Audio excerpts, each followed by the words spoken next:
Okay, students, are you able to see the screen? Yes, ma'am. Yes. If you have any problem regarding our previous topics, you can ask me.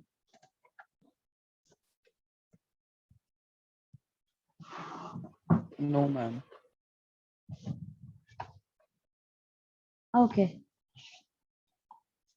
So we No, started. ma'am.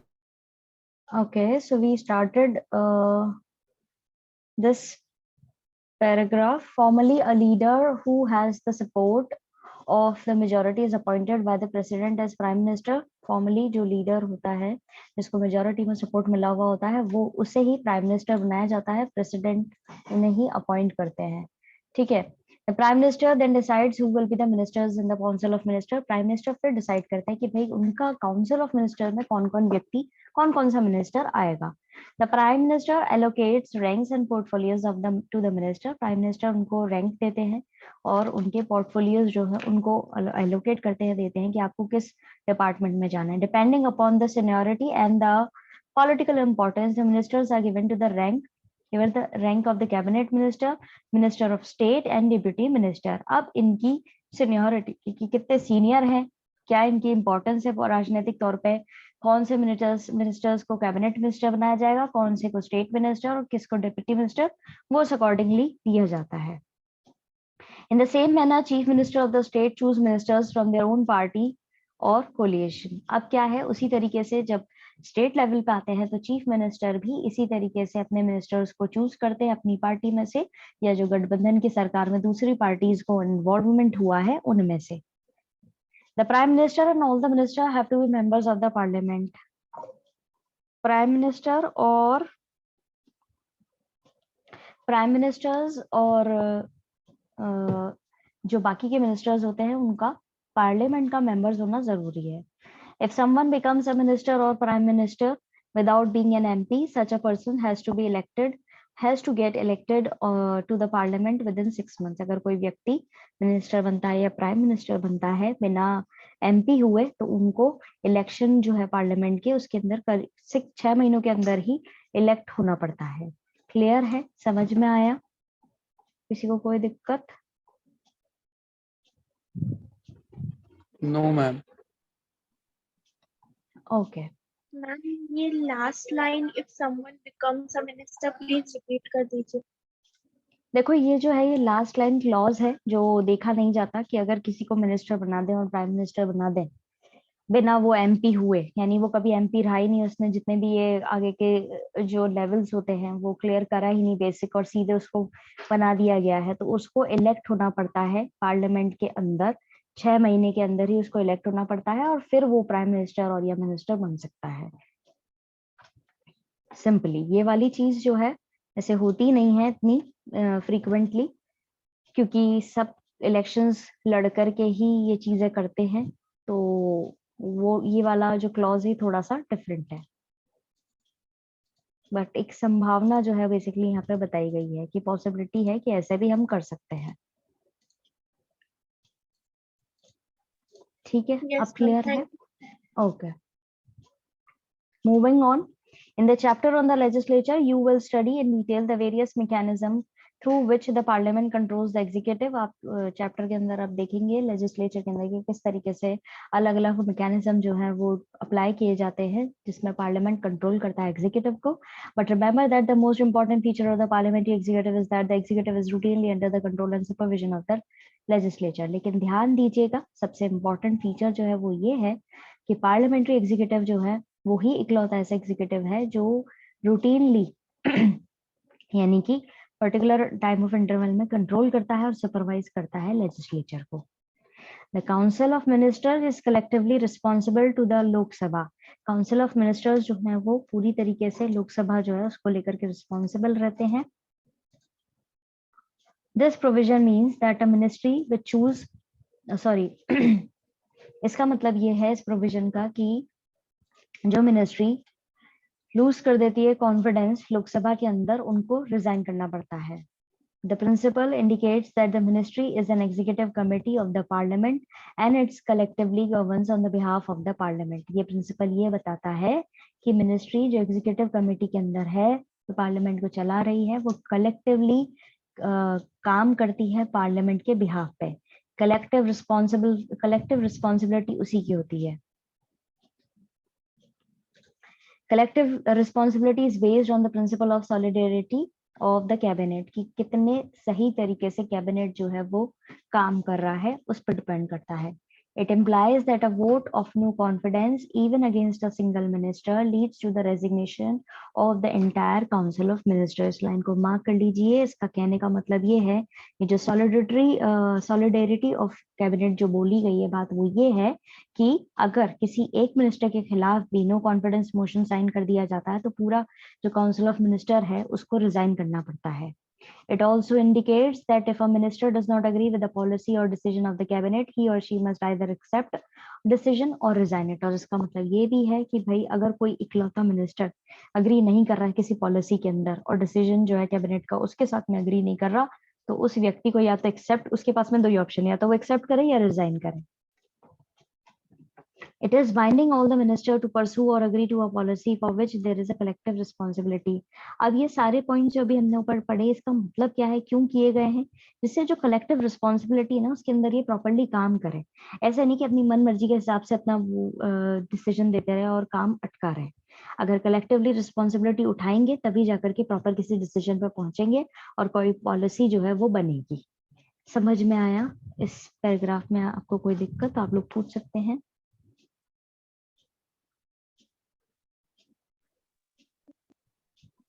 No, ma'am. Okay. No, ma'am. Okay. In India, the Prime Minister enjoys a preeminent place in the government. India के अंदर Prime Minister enjoy करते हैं एक most famous place जो है सरकार के अंदर, एक अच्छी position जो है, rank जो है उसको enjoy करते हैं। The Council of Ministers cannot exist without the Prime Minister. बिना Prime Minister के Council of Minister exist नहीं कर सकता। The council comes into existence only after the prime minister has taken the oath of the office. Council तभी existence में आता है जब prime minister अपनी प्रतिज्ञा ले लेते हैं ऑफिस की, तभी। The death or the resignation of the prime minister automatically brings about the dissolution of the council of minister, but the demise, dismissal or resignation of a minister only creates a ministerial vacancy. अब अगर prime minister की death हो जाए या वो resign कर दें तो काउंसिल ऑफ मिनिस्टर जो है वो डिसॉल्व हो जाएगा, क्योंकि वो उन्हीं के द्वारा चूज करे हुए मिनिस्टर्स होते हैं इसलिए। लेकिन अगर किसी एक मिनिस्टर की डेथ हो गई या उसका उन्होंने रेजिग्नेशन दे दिया अपना या उनको डिसमिस कर दिया, तो उससे कुछ नहीं चेंज होगा, सिर्फ एक मिनिस्ट्रियल वैकेंसी जो है वो खाली होगी। समझ में आया? इस पॉइंट में किसी को कोई दिक्कत? No, ma'am. Okay. The Prime Minister acts as a link between the Council of Ministers as on the one hand, and the President link between the Council of Ministers as on the one hand and the President as well as the Parliament on the other hand. Prime Minister एक link की तरह काम करता है, council of minister को भी जोड़ के रखता है, प्रेसिडेंट और साथ साथ पार्लियामेंट को भी जोड़ करके रखता है। It is the role of the Prime Minister which led Pandit Nehru to describe him as the linchpin of the government. ये प्राइम मिनिस्टर वाली जो रोल है ये इन्होंने पंडित नेहरू ने डिस्क्राइब की है, वो क्या है, लिंचपिन है गवर्नमेंट का। एज एन प्राइम मिनिस्टर जो है वो क्या है, लिंचपिन की तरह काम करता है गवर्नमेंट का, यानी कि ये पूरी तरीके से एक इम्पोर्टेंट एस्पेक्ट की तरह देखा जाता है जो बहुत ही इम्पोर्टेंस रखता है और किसी भी एक तरीके से किसी भी ऑर्गेनाइजेशन को बांधे रखता है। Okay. It is also the constitutional obligation of the Prime Minister to communicate to the President all decisions of the Council of Ministers relating to the administration of the affairs of the Union and proposals for legislation. अब ये constitutional obligation ही है कि Prime Minister को communicate करना पड़ता है president से सारे डिसीजन लेने से पहले, ठीक है, और जो भी काउंसिल ऑफ मिनिस्टर्स से रिलेटेड है या एडमिनिस्ट्रेशन से रिलेटेड है, यूनियन अफेयर से रिलेटेड है या लेजिस्लेशन के प्रपोजल से रिलेटेड सारे मैटर्स में उसको जाकर के प्राइम प्रेसिडेंट से डिस्कस करना पड़ेगा। Prime minister is involved in all crucial decisions of the government and decides on the policies of the government. ये सारे ही इंपॉर्टेंट डिसीजंस में इन्वॉल्व होते हैं, जो भी सरकार पॉलिसीज ले रही है, डिसीजन ले रही है उनमें। Thus, the power wielded by the Prime Minister flows from various sources: control over the Council of Ministers, leadership of Lok Sabha, command over the bureaucratic machine, access to media, projection of personalities during election, and projection as national leader during international symmetry as well as foreign visits. Prime Minister के बहुत सारे काम होते हैं, उन्हीं में अब आपके सामने आ रहे हैं कि ये काउंसिल ऑफ मिनिस्टर को कंट्रोल करते हैं, लोकसभा के लीडरशिप के तौर पे होते हैं, कमांड देते हैं ब्यूरोक्रेटिक मशीन को, मीडिया तक कितना एक्सेस रहना चाहिए उस चीज को भी यही देखते हैं। अब इनकी पर्सनालिटी जो है इलेक्शन के दौरान किस तरीके से प्रोजेक्ट होनी चाहिए उसको भी ये देखते हैं। नेशनल लीडर के तौर पे इंटरनेशनल अगर ये प्लेटफॉर्म पे जाकर के विजिट कर रहे हैं तो उस पर किस तरीके से इनकी इमेज जानी चाहिए उसका भी काम इन्हीं का होता है। क्लियर है? किसी को कोई दिक्कत आई है अभी ऊपर के पैराग्राफ में तो आप लोग पूछ सकते हैं।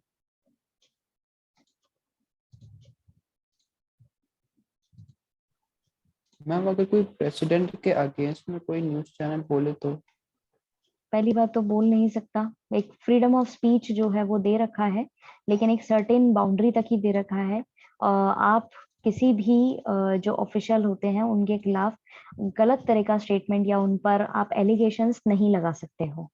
इनफॉर्मल तरीके से एक्शंस लिए जाते हैं फिर। Okay ma'am. Okay, moving on to next paragraph, page number 93. However, the power with the Prime Minister wields and actually puts into use depends upon the prevailing political conditions. हालांकि जो power है prime minister की और actually में वो उसको कितना use करते हैं वो डिपेंड करता है कि उनकी पॉलिटिकल कंडीशंस कैसी हैं। The position of the Prime Minister in the Council of Ministers has been unassailable whenever a single political party has secured majority in the Lok Sabha.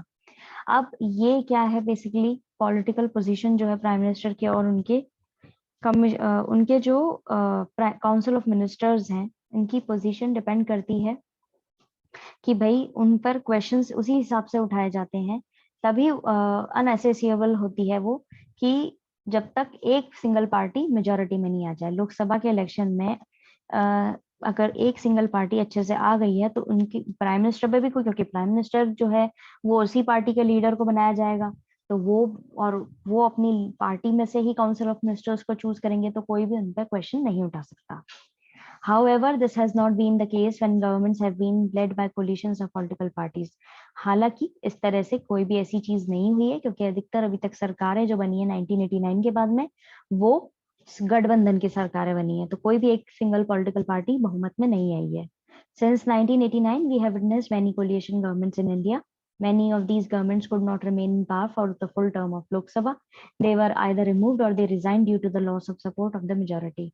कई सारी ऐसी सरकारें आई हैं जो पावर में नहीं रही हैं लोकसभा के पूरे टर्म में, या तो उनको सपोर्ट हटा दिया गया जो उनको दे रही थी पार्टी, या उनको रिजाइन करना पड़ा।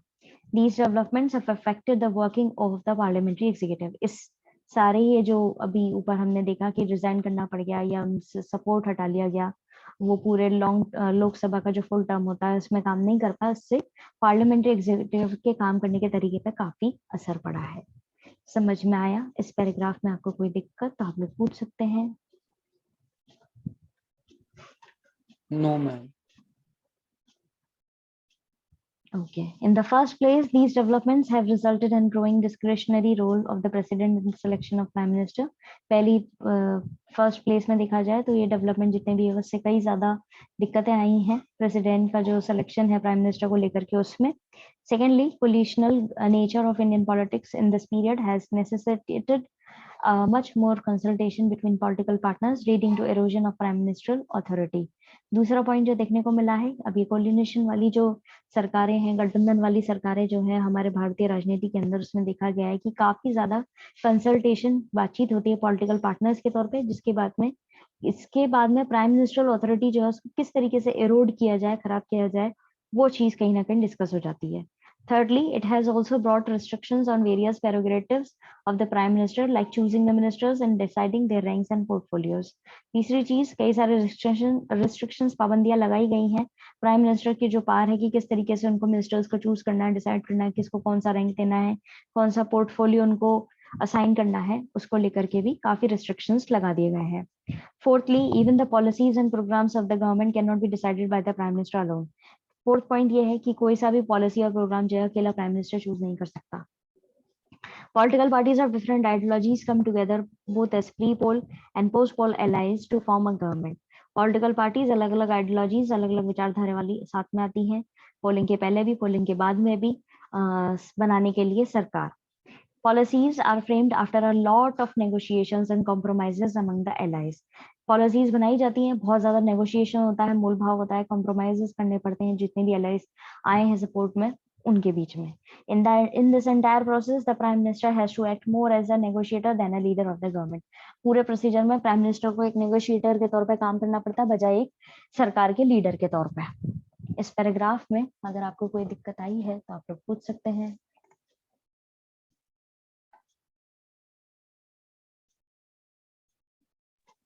No ma'am. खुशी, साहिल, समीक्षा और यशस्वी, आप लोगों को कोई दिक्कत आई है तो आप लोग भी बता दीजिए.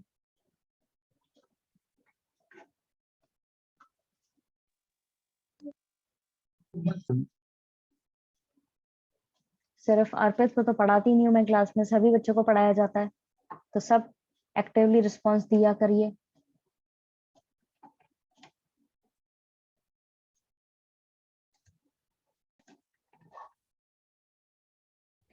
At the state level, a similar parliamentary executive exists, though with some variations. State level पे भी इसी तरह की parliamentary executive जो है exist करता है. Yes. मैम आपकी आवाज नहीं आ रही है. The most important variation is that there is a governor of state appointed by the president on the advice of the central government. सबसे important variation जो है state level की सरकार के अंदर वो basically ये है कि यहाँ पर गवर्नर जो है किसी भी स्टेट के अंदर वो प्रेसिडेंट के द्वारा अपॉइंट किए जाते हैं और उनको एडवाइस दी जाती है सेंट्रल गवर्नमेंट के द्वारा. Through the chief minister, like the prime minister is the leader of the majority party in the assembly, the governor has more discretionary powers. अब chief minister जो है भले ही उनके पास में प्राइम मिनिस्टर के तौर पे काफी लीडिंग मेजॉरिटी पार्टी जो है वो लीडर के तौर पे आते हैं, उस मेजॉरिटी पार्टी के तौर मतलब उसके लीडर के तौर पे निकल के आते हैं, लेकिन गवर्नमेंट जो है उनके पास में ही फॉर्मली ज्यादा पावर्स होती है. However, the main principles of parliamentary system operate at the state level too. हालांकि मेन प्रिंसिपल्स जो है पार्लियामेंट्री सिस्टम के वो स्टेट लेवल पे उसी तरीके से काम करते हैं जैसे कि नेशनल लेवल पे काम करते हैं. Permanent executive and bureaucracy who implements the decision of the ministers. The executive organ of the government includes the prime minister. Executive organ जो है सरकार के अंदर, उसके अंदर प्राइम मिनिस्टर भी आता है, मिनिस्टर्स भी आते हैं और एक बहुत बड़ी ऑर्गेनाइजेशन जिसको हम बोलते हैं ब्यूरोक्रेसी या एडमिनिस्ट्रेटिव मशीनरी वो इंक्लूडेड है. यानी जितने भी हमारे ऑफिस डिपार्टमेंट्स हैं जो सरकार के अंडर आते हैं, जो काम कर रहे हैं, वो सभी लोग इस चीज के अंदर आते हैं. यानी इस एग्जीक्यूटिव के अंदर जो चीज है एग्जीक्यूटिव ऑर्गन के अंडर आते हैं. To underline the difference between this machinery and the military service, it is described as a civil service. अब इनके बीच में एक डिफरेंस बताने के लिए इस चीज को बोला जाता है civil service. Trained and skilled, अच्छा डिफरेंस किसमें बता रहे हैं? इस मशीनरी और मिलिट्री सर्विसेज के बीच में बता रहे हैं, इसीलिए इसको सिविल सर्विस का नाम दिया गया है. Trained and skilled officers who work as permanent employees of the government are assigned the task of assisting the ministers in formulating policies and implementing these policies. अब जो गवर्नमेंट जॉब वाले लोग होते हैं जिनको बोला जाता है कि भाई उसकी गवर्नमेंट जॉब लग गई है, वो बेसिकली क्या होते हैं? परमानेंट एम्प्लॉयज होते हैं सरकार के, जिनको ये काम जो पॉलिसीज बनाई है मिनिस्टर्स लोगों ने उसको किस तरीके से बनाना है और बनाने से लेकर के किस तरह से लागू कराना है, वो सारे काम इन ट्रेन्ड और स्किल्ड ऑफिसर्स के होते हैं. किसी को कोई दिक्कत तो आप लोग पूछ सकते हैं. No. No ma'am. Okay. In a democracy, the elected representatives and the ministers are in charge of government and the administration is under their control and supervision. Democracy के अंदर ये जितने भी चुने हुए रिप्रेजेंटेटिव और मिनिस्टर होते हैं जो सरकार चला रहे हैं और एडमिनिस्ट्रेशन चला रहे हैं, ये जो सरकार चला रहे हैं ये एडमिनिस्ट्रेशन के कंट्रोल में होते हैं. In the parliamentary system, legislature also exercise control over the administration. Parliamentary system के अंदर legislature जो है वो एडमिनिस्ट्रेशन को भी कंट्रोल करता है। Administrative officers cannot act in violation of policies adopted by the legislature. Administrative officers जो हैं वो किसी भी policies जो legislature ने adopt करी हैं उसको violate नहीं करते हैं, यानी कि जिस चीज पे वो काम कर रहे हैं उसको वो violate नहीं करते हैं। It is the responsibility of the minister to retain political control over the administration. ये अब मिनिस्टरों का काम होता है कि वो पूरी तरह से राजनीतिक कंट्रोल बना के बैठे एडमिनिस्ट्रेशन के ऊपर। India has established professional administrative machinery, India ने प्रोफेशनल एडमिनिस्ट्रेटिव मशीनरी स्टैब्लिश कर ली है। उसी समय में ये मशीनरी जो है पॉलिटिकली अकाउंटेबल भी है, यानी राजनीतिक तौर पे अकाउंटेबल भी है कि भाई आप क्या काम कर रहे हो, किस हिसाब से काम कर रहे हो, वो सब आपको जवाबदेही देनी पड़ती है। At the same time, this machinery is made politically accountable. The bureaucracy is also expected to be politically neutral. This means that bureaucracy will not take any political position or on policy matter. अब ये bureaucracy जो है, administration department जो है, इनको neutral तौर पे रहना पड़ता है, राजनीतिक तौर पे न्यूट्रल रहना पड़ता है, ना बीजेपी को सपोर्ट करें, ना नेशनल कांग्रेस जो है उसको सपोर्ट करें, और अपना काम जो है वो प्रॉपर्ली करें। In a democracy, it is always possible that a party is defeated in elections and the new government wants to opt for new policies in the place of policies of the previous government. अब जैसा कि आपने देखा होगा democracy के अंदर ये चीज आम है कि अगर कोई सरकार हार गई है दूसरे इलेक्शन में, जो नई सरकार बनी है, तो वो पुरानी सरकार की बनाई हुई पॉलिसीज जो है उसको अबॉलिश कर देती हैं और अपनी नई पॉलिसीज निकाल देती है। In such a situation, it is the responsibility of the administrative machinery to faithfully and efficiently participate in drafting the policy and its implementation. तो ये administrative department का काम होता है कि इस तरह की situation में वापस से वो faithfully अच्छे से काम करें, efficiently participate करें नई policies बनाने में और उनको implement करने में। Indian bureaucracy today is an enormously complex system. India का जो bureaucracy administrative department है वो बहुत बड़ा complex system है. It consists all India services, state services, employees of the local government, technical and managerial staff running public sectors undertaking. इसके अंदर सब Indian services, state services, employees local government के, technical और मैनेजरल स्टाफ जो भी public sector के अंदर आते हैं वो सब काम कर रहे हैं। Makers of our constitution were aware of the importance of the non partisan and professional bureaucracy.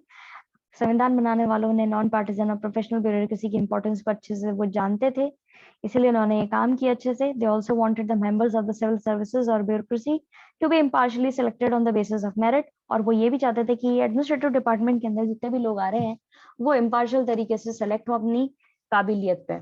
So the union public services commission UPSC has been entrusted with the task of conducting the process of recruitment of civil servants for the government of India. तो इसीलिए UPSC जो है, जिसके आपने सुना होगा short form में कई सारे एग्जाम्स निकलते हैं ना, उनको ये चीज के लिए अपॉइंट किया गया कमीशन को कि भाई आपने ये सब प्रोसेस जो है पूरी तरह से कंडक्ट करना है, किस तरीके से सिविल सर्वेंट जो है सरकार के लिए रिक्रूट होंगे, अपॉइंट होंगे।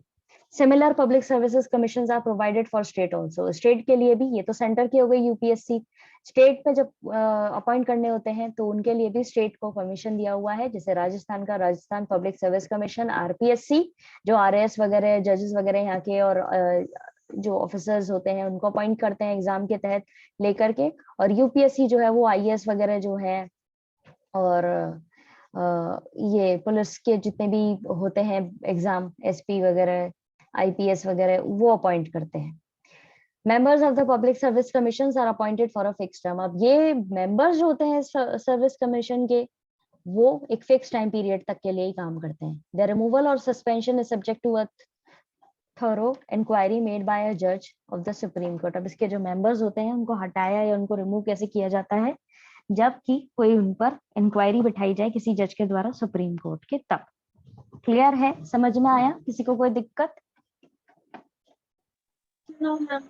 Okay, so that's it for today. आज हम इतना ही करेंगे. We are running out of time, so we'll complete this chapter in tomorrow's class, and we will discuss all of your problems, and then we will discuss all of your takeaway points of this chapter as well. Okay, till then, conjure up your problems related to this chapter, and now I'm going to send you link for your next class.